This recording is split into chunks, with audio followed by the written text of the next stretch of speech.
Pada kesempatan kali ini saya akan membahas tentang tujuan dan kegunaan mempelajari filsafat untuk keilmuan hukum.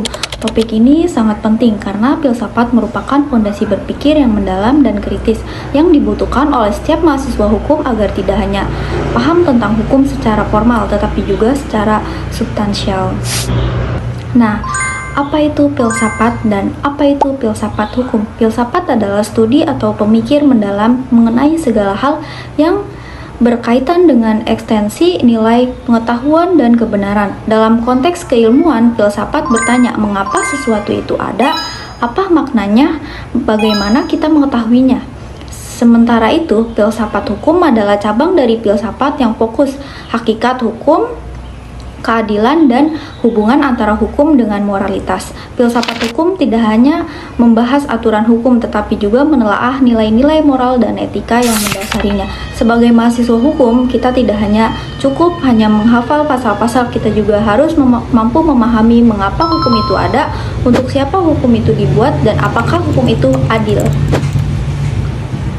Tujuan utama mempelajari filsafat hukum adalah untuk mengasah kemampuan berpikir kritis, logis, dan sistematis. Dengan filsafat, kita diajak untuk menerima hukum secara mentah, melainkan mempertanyakannya. Apakah hukum ini adil?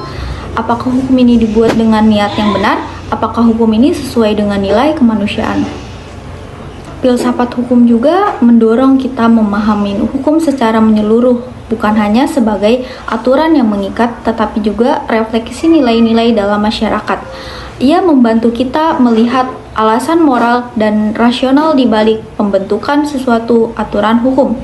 Dengan demikian, mahasiswa hukum tidak hanya menjadi penghafal hukum, tapi juga menjadi pikiran hukum yang mampu bersikap adil, objektif, dan rasional dalam menyikapi persoalan hukum. Kegunaan filsafat dalam keilmuan hukum. Filsafat hukum memberikan landasan konseptual dalam memahami, mengkritisi, dan menganalisis hukum. Tanpa filsafat hukum bisa menjadi instrumen kekuasaan yang kaku dan tak berpihak pada keadilan. Filsafat juga membantu kita menilai apakah suatu hukum itu adil atau justru diskriminatif. Melalui pendekatan filsafat, kita mampu mengkritis hukum yang mungkin berlaku tetapi juga melanggar nilai-nilai kemanusiaan. Contohnya, bisa kita lihat ada dua pendekatan. Hukum positif yaitu hukum yang dibuat oleh negara dan harus ditaati. Dua, hukum alam yaitu hukum yang dilahir dan dinurani nilai universal tentang keadilan. Dua pendekatan ini sering kali bertentangan dan disinilah filsafat hadir.